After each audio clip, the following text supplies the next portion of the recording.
This is McCook's Mr. Bill. It's an honor to have you here. Well, Trump survived the Muller Report that was supposed to destroy him. The news media for 2 years spent night after night telling us that Trump was on the way out. He was collapsing, it would cave in, he would end up impeached, more than likely in prison. Not only him, his wife, his children, they were going to put everybody in prison, and anybody that ever knew him in prison. You bet. The communists, the red communists in Russia in the 1930s didn't have nothing on what the Democrats wanted to do with Trump, absolutely. But they failed.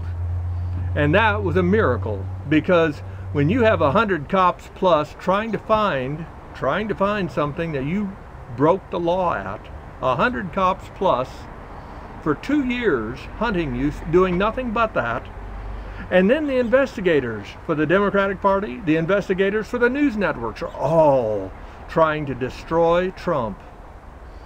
They couldn't even get him for a jaywalking ticket. Can you imagine?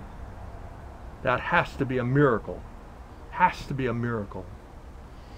But in my very tiny, insignificant life, I've had government, local, and do-gooders try to run me out of business as Mr. Bill because they didn't like what I did. I have many examples, but I'll give you one.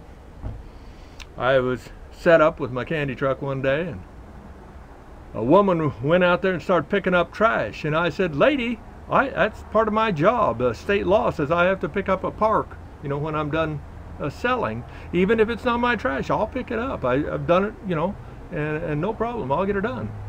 She didn't answer, and she got closer though, continually picking up trash and putting it in a bag.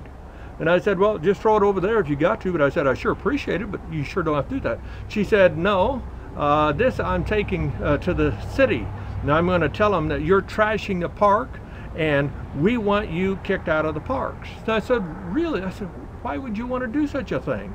And she said, "Because you're destroying the health of the children of McCook." And I said, "Oh, really?"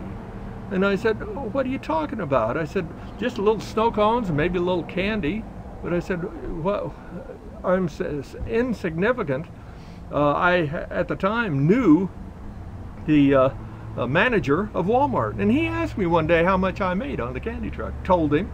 And he said, "You know, for every penny you sell, for every penny, we out there sell $10.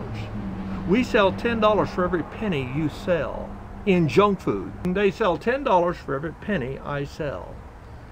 So if you do the math on that, that's 1,000 times. That's 1,000 times more than I sell. How come you aren't trying to shut them down if you're worried about junk food to the kids? She stomped off. I've had so many targets on me from different people.